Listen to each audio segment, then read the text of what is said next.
So I'm watching this clip this morning, trying to figure out who is the dumbest between Bounty Hunter BJ and Cavario. And by far, it is Bounty Hunter BJ. I want you to listen to this question and the way he asks it as if he really knows the answer to it.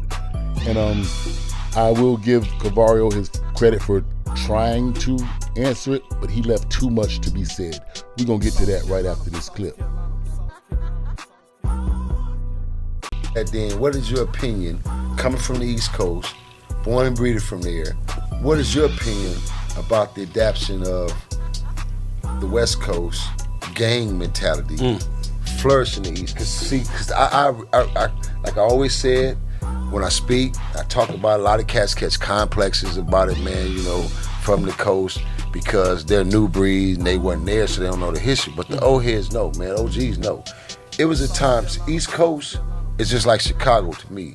East Coast manufactured and turned out gangsters. And like I try to explain to cats, it's a differential. See, I was once a gang member to become a gang banger, which is full active duty. See, when I was a gang member, that's us in the hood. It's our hood. We from this hood, we members.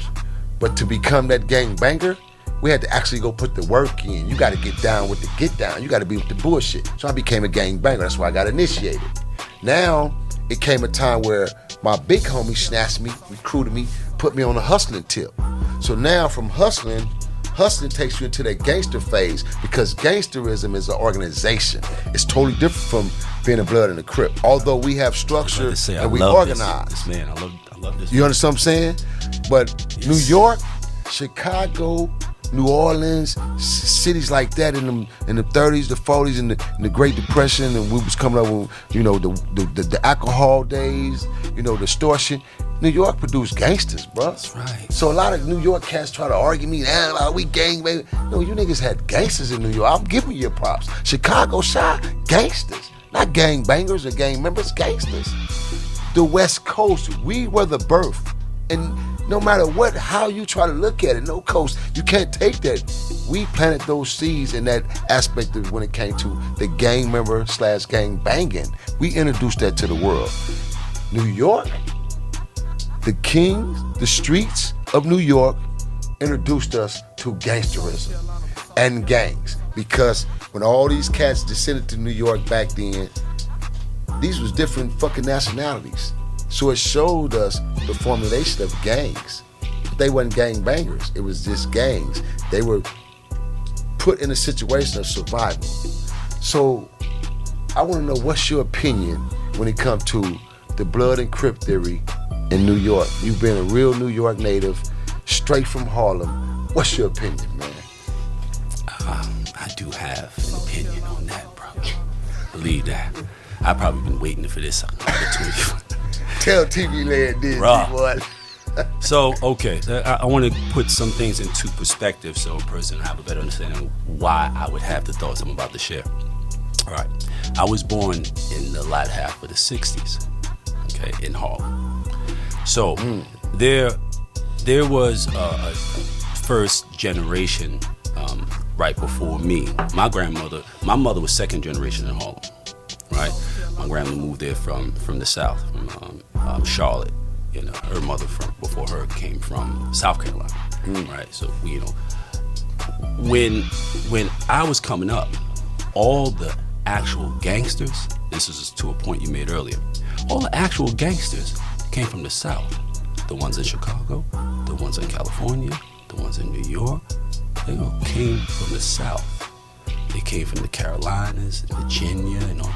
They came from places where they were made to understand two things. If you don't work, you don't eat. And these white people don't have a value for you beyond your labor. Okay, I don't know if you ever saw this movie or not. It's called Gangs of New York. It depicts the 1780s when gangs began to evolve and form in the United States of America. This is the birth of gangs. This is what he's giving New York credit for. And he's saying after this era, you didn't have any gangs in New York. You only had gangsters like the Bumpy Johnsons, the Frank Lucases, the Nicky Barnes, the organizations. He was saying New York only had crime organizations, or syndicates rather, and there were no gangs. There was no gang banging, and LA started that, and everybody else copied afterwards. Oh boy. So that means I'm gonna have to show this next clip to dispel that myth if there's anyone else thinking that that's what New York City consisted of before we picked up the Blood and Crip thing, which I've always said is clearly a Los Angeles thing. There's a lot of your slang we picked up, and it wasn't from your gangbanging culture, it was from your music, it was from NWA. Saying things like hood and jackie, and those are LA slang. I remember when those words first got introduced to the East Coast back in the late 80s, early 90s. We did get some slang from LA, and we did adapt the culture of blooding and cripping from LA. This is true, but gang banging started in New York. Knows the Hells Angels, Pagans, Mongols, but do you know about the Black Spades, Savage Nomads, and the Ghetto Brothers? Today we talk about the clubs and gangs that dominated the Bronx and New York City in the 60s and the 70s with no cameras or cell phones. Let me know in the comments if you're old enough to remember the phone booth. It was the Wild Wild East, where buildings were burnt down, pimps ran the streets, and if something happened to you, the only way cops could save you if God was walking with you and they happened to be driving by while you're getting stomped out. And let's just say, at this time in New York, they might not even stop. Let's get into it. We run the night, we run the night, run. Big shout to the Ghosts and the Ghostettes. Welcome to Demons Row TV, the holy grail of MC culture, where we cover everything motorcycle and motorcycle club involved. I'm Sos the Ghost. I'm your host for the evening. Today we're going to take it back and talk about some clubs that nobody really talks about. And if you're not from the New York scene, maybe you've never heard of it before. So we're going to break it down club by club. Don't forget to hit that subscribe button. And if you like content like this, smash that like button. And the first club is the Black Spades. This is before your time. What about the Black Spades? Were they there with this before your time? That's before my time. So in the 70s. They put me on all that. Mom put me on all that. Yeah, the Black Nomads, Spades, Savage Skulls, Savage Nomads, Uh-huh. cut your heart out, squeeze you, all that. Uh-huh. I was taking the bus, the 41 bus, because I'm at Fordham. Yes. Going to school. BX41, I'm So legit. DJ. I'm in the back of the bus. Here they come. With the shirt sleeves cut off, the whole thing. I'm looking at the bus driver. He's like, you ain't getting no help over here. I'm keeping my eyes on the road. Nobody on the bus. You're me, of course. I'm a black man in the back and the one on the right side. Here they come.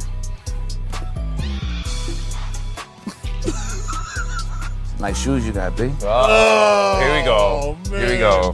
Never want to hear that. Yeah. I said, yo, man, what size is that? Where you from? I just got here from Florida, man, Mom. I couldn't say Mount Vernon because Right. they've been up there wreaking havoc. Where'd you go to?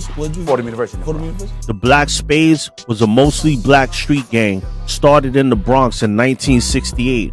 Their formation was created to create solidarity and protection at the time, marked by the poverty that was going on in the Bronx and the racial tension. African Bambaataa, who created the Zulu Nation, and DJ Kool Herc, two hip-hop pioneers, were both members. They were the biggest black collective in New York at the time, and they were originally known as the Savage Seven before they changed into the Black Spades. Now, the way it started was like a lot of typical gangs in rough neighborhoods, and it was to protect their neighborhood from people that would come in, rob people, stab people, those type of things. The Black Spades were at the center of the birth of hip-hop. Their parties were the start of what every club in America plays now. They merged with another group called the Ghetto Brothers. We're going to talk about them too. And it was a famous event. It signified unification in the Bronx, killing the violence between them. Towards the end, members left and went to the Casanovas and the Universal Zulu Nation. African Bambaataa was the warlord of the Black Spades divisions. He left, and he is the one who started Universal Zulu Nation. If you don't know about Zulu Nation, they were nothing to mess around with. They were part of the four nations: Latin Kings, Zulu Nation, Nietas, and La Familia. These four groups ran New York in the 80s and early 90s. Fun fact, I was actually a member of the Zulu Nation early when I was young, about 13 years old, before I got locked up and did juvenile time. The Ghetto Brothers. The Ghetto Brothers were founded in the Bronx by Benji Melendez and his brothers Robert and Victor. The Ghettos were another movement tying the Spanish and blacks in the community. The Ghetto Brothers set their sights on helping people in their area and trying to stop the gang violence that made the Bronx during the 1970s one of the most dangerous places to grow up and live at the time, with burnt down buildings everywhere to the point where they called it the burnt down Bronx. All hell broke loose when a ghetto brother named Black Benji was murdered by one of their rivals. Allegedly, those responsible for his death were the Immortals, the Mongols, and the Black Spades, according to the club's founder, Benji Melendez. A big truce meeting of all the gangs was set up as a result of what happened. In the meeting, Benji Melendez spoke directly to the 7 Immortals, telling them how they had taken his brother out of this world, but he still wanted to unite and stop all the senseless killings that were occurring. They winded up brokering the peace. The Ghetto Brothers also created a Latin rock band that created their own style before even hearing about Santana. They released one album, Power Fuerte, in 1972.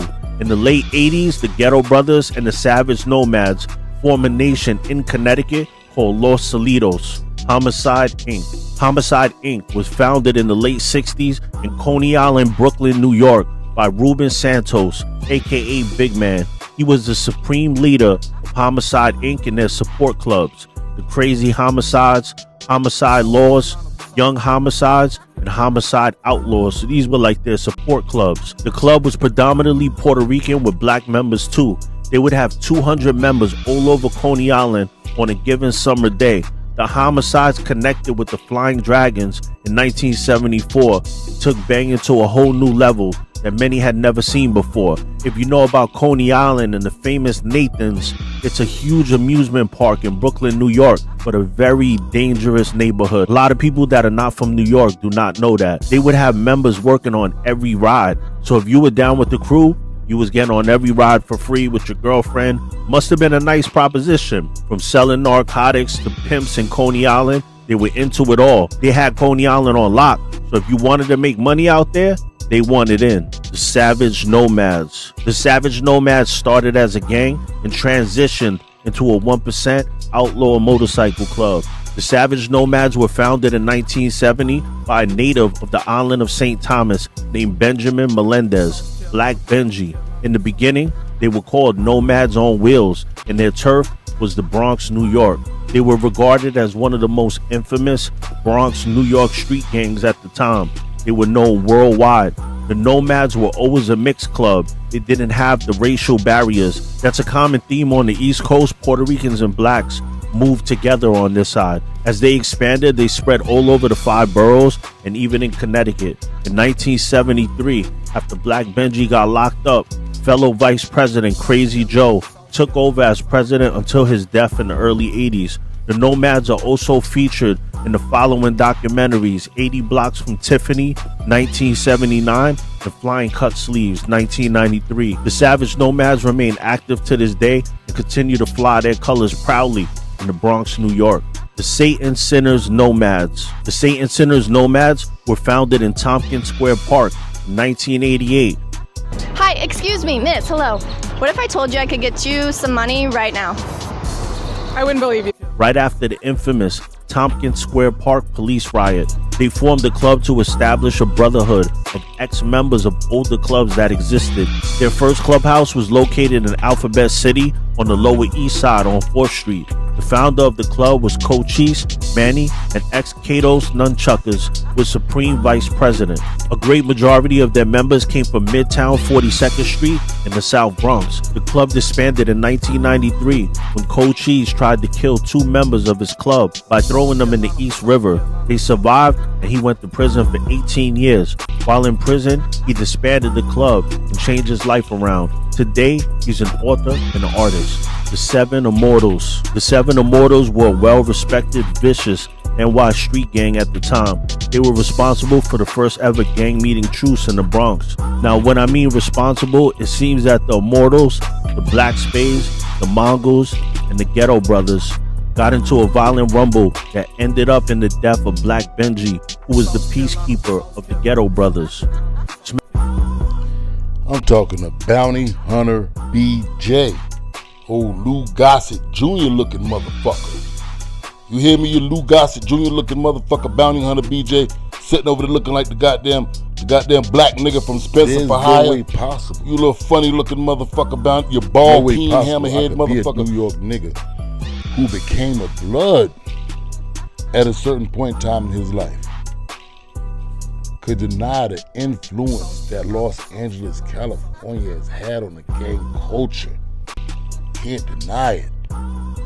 I've came on this thing and told you numerous times how me and my homeboys, before we was blood and crippin', we was wearing LA Kings gear. Can't deny LA's influence, man. Can't deny that. I love LA. They call me Hollywood. That was my street name. So, it's not to discredit Los Angeles in no way, shape, form, or fashion. You know, contrary to popular belief, a lot of New York dudes got a lot of love and respect and admiration for Los Angeles. This is true. But the fact remains that if gangs started in New York in the 1780s, and as you can see by the clip I have posted on the screen, blacks began to migrate to New York and Chicago before they even began to migrate to LA. You didn't just say New York, you said you had gang members and gang bangers before Chicago. Now, black folks began to migrate out of the South to Chicago before they began to migrate to LA. In masses, we talk about great migrations, right?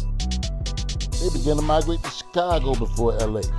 And if we want to take it to the papers and we was to look up what is the first black gang that's recognized in the United States, Chicago, the one with the argument, they could say the Vice Lords.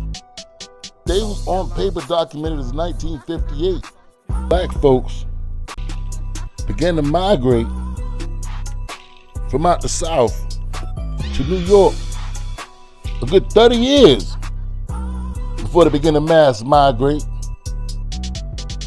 to California.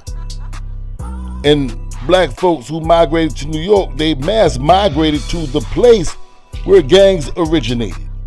If gangs had been in New York City with the white folks since the 1780s, and you understand the reason why every single gang was established from oppression, protecting their people from other nations of people who were different from them, right? How could black folks have went to New York that early and not had to click up? You talking about country boys from out the South who all went up there, like Cavario said, with the same mindset. They know how they got to get it out the mud. You see, the foolish mistake that you're making, Bounty Hunter BJ, is you're confusing language and action. I credit you all for having your own lingo, way of saying things, but you talking gang banging? Man, I done been to LA. What gang banging mean? Where you from? What Denzel said, they rolled up on the bus and said, where you from? See, the actions ain't nothing new. Y'all ain't doing a goddamn thing new under the sun, brother. At all. At all, by action. You came with your own lingo, brother, and it's dope, it's cool. Your style, your swag, you took a lot of that from the cholos. Like the New York gangs of the 60s and 70s took a lot of their swag from the motorcycle clubs. You see these Black Spades jacket, it says MC Motorcycle Clubs. None of them niggas had no motorcycles. They ain't had no motorcycles. Niggas was running around on foot. They was doing the exact same thing that they was doing out there in Cali. The exact same thing, brother. You just got a different word for everything they did. Y'all got a different word for it, man. But it's the same actions. All right? So please stop spreading that falsehood. Gangs are as American as apple pie.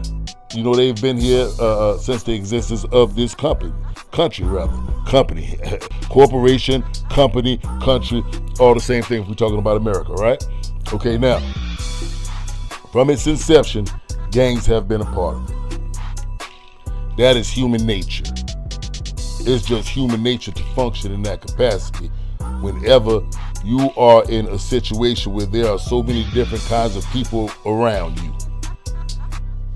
See, I was raised to tell the truth and shame the devil. Tell the truth and shame the devil. Just like I'm not gonna sit here and let my Puerto Rican brothers from the Bronx, who I love, who are some fellow gang members with me, I'm not gonna let them sit there and say they created hip hop. I'm not gonna let my LA gang member brothers, who I love as well, sit there and say you invented gangbanging. No, you coined the term gangbanging to refer to the act. But the act been there. The act been there, brother. Act been there a long time ago. Before my block was my block, and before your block was your block. That action has been there, brother. If it's the same Negroes leaving from the South, going north, as it was leaving from the South, going west, what would lead you to believe that they didn't have the same mindset to gang up in the East and the North like they had? We was doing the same shit, bro. What you don't realize is what New York did was stop gangbanging and came together and made this thing called hip hop. That's how the hip hop was able to get created.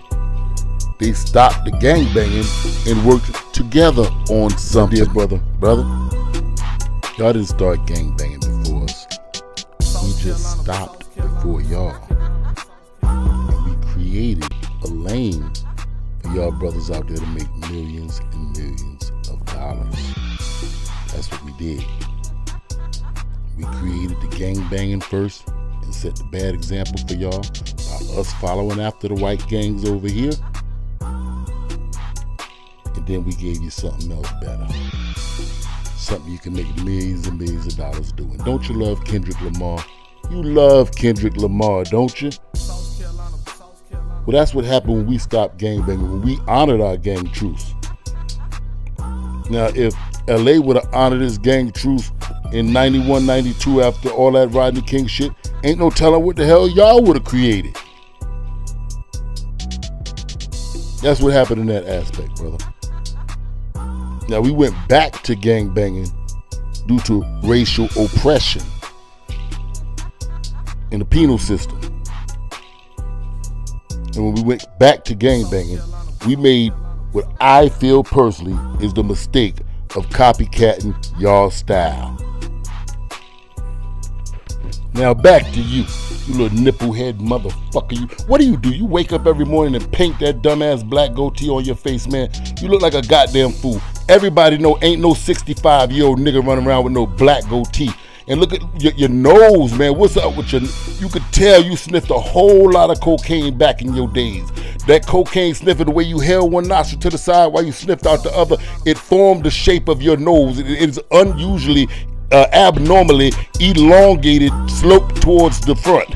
That is an official cocaine sniffer nose. I can see that from a mile away. That means your bones is brittle. You're not gonna be able to handle it when I hit you with this body shot and make your body rock. You funny looking motherfucker, you gonna get mollywopped. Keep playing with me.